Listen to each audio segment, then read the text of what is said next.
தண்ணி பாருங்க எப்படி கண்ணாடி மாதிரி இருக்கு. அப்பா இதெல்லாம் குளிச்சா எப்படி இருக்கு, சொர்க்கத்துல குளிச்ச மாதிரி இருக்கா.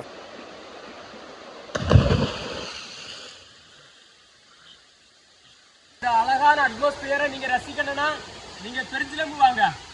பெருஞ்சிலம்பு மலை பக்கத்துல இந்த ஃபால்ஸ் இருக்கு. நான் கீழே இறங்கின உடனே மீன் கொத்துது. இதுதான் மீன் மசாஜ். நீங்க பைசா கொடுத்து போவீங்க, எனக்கு ஃப்ரீயாவே கிடைக்குது. இதுக்கு மேல யாரு கிடைக்கும்? ஐயோ எப்படி இதே மாதிரி செம்ம கூலிங்கா இருக்கு. மணி 6 ஆயிடுச்சா, அதனால இன்னும் கூலிங்கா இருக்கு.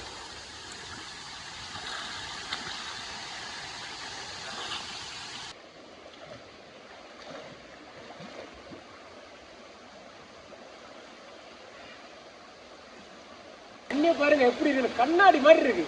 மூலிகை தண்ணி. மூலிகை தண்ணின்னா கரெக்டா தெரியும், கொஞ்சோண்டு ப்ளூ கலர்ல தெரியும், கடல் தண்ணி மாதிரி இருக்கும். அதான் மூலிகை தண்ணி. 2 சைடும் காடு, நடுவில் அருவி, ஆள் நடமாட்டம் இல்லை. செம்மையா இருக்கு குளியல். அவ்வளோ அருமையா இருக்குங்க. எப்பா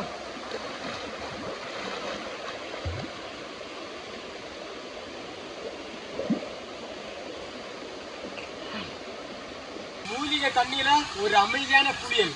இந்த கொடுப்பனையில யாரு இருக்கா? டெஃபினட்டா கன்னியாகுமரியில பிறந்தவனுக்கு இந்த கொடுப்பனை கண்டிப்பா இருக்கும்.